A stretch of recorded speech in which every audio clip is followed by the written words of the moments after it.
Robin Hood Primary School in Wakefield. We have 370 children, 11 classes, and we are a great school. Typically in school you'll see digital voice recorders in use, chatterboxes which are low-tech, cheap and cheerful voice recorders, digital cameras, Nintendo DS, iPads, iPods, and a whole range of other devices, I suppose, laptops and Macs and PCs. The idea with the use of technologies is about enabling that we level the playing field for children, we create a learning experience that is stimulating and motivating and exciting for them, that in some cases they don't actually realise they're learning. They think it's play. Well, that's the holy grail of learning. If children are immersed in it and think that they're playing and are learning anyway, then that's what we want to capture as educators and what we see actually as the third millennium learning experience. It gives the children a resource that I don't believe you can actually learn fully effectively without. So we've got access to the internet in every lesson that we do, so those research opportunities are there at the drop of a hat.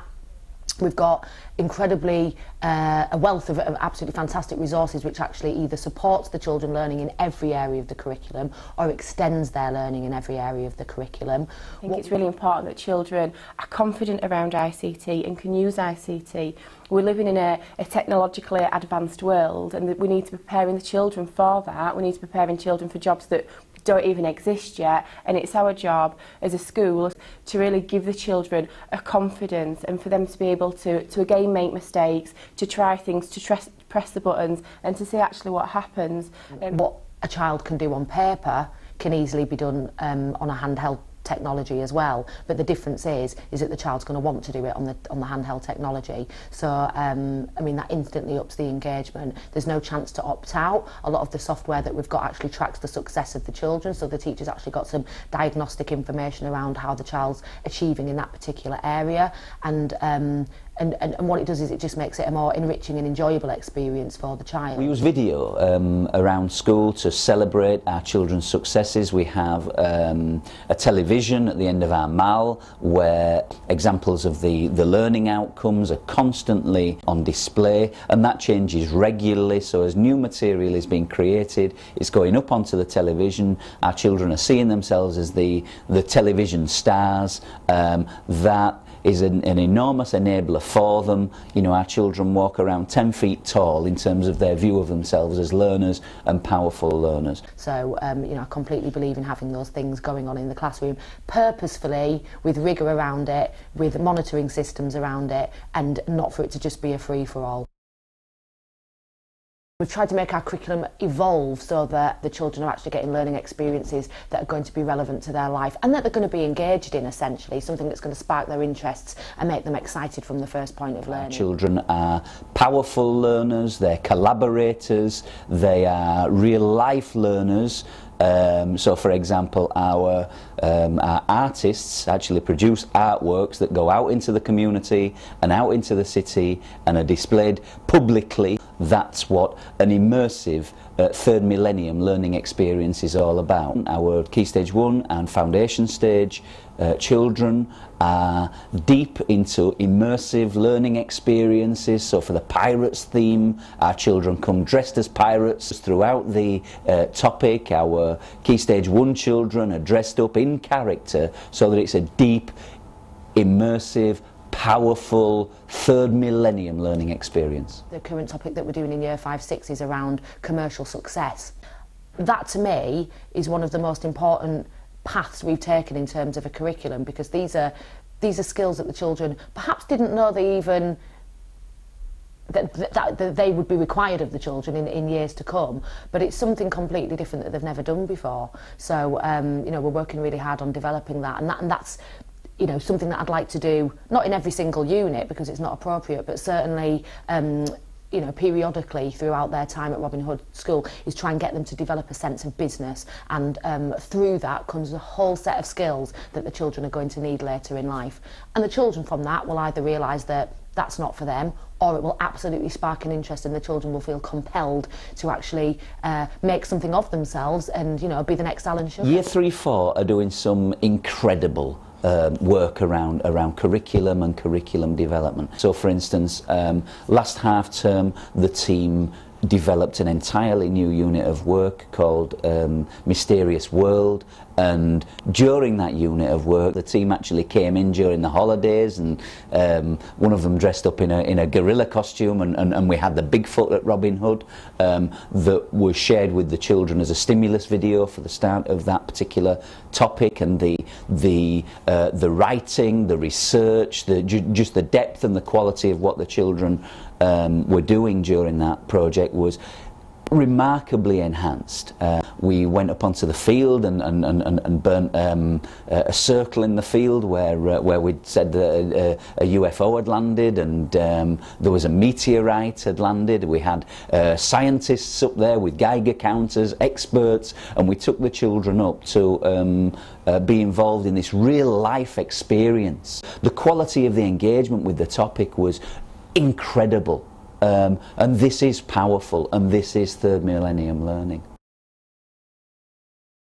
We actively engage with parents. We engage with parents to come into school to have a look at the learning each half term. We want the children to feel proud of what they've done, but also recognise the importance that parents have as well. Parental engagement is key to us, and we use technologies as much as we can in order to support that parental engagement agenda. We do home learning that's celebrated and taken pictures of and then put on our blog, which is accessible to the whole world. The use of film and digital media deepens that connection, and that's about our parents having a real clear understanding of what's happening in the curriculum day by day, week by week, how their children are achieving in school, because that relationship is crucial and fundamental to children's success. It's about getting the community into school and seeing education and educating children not just as something that happens at school, but something that happens continually across every day, across every hour. The more our parents know, the more enabled they are,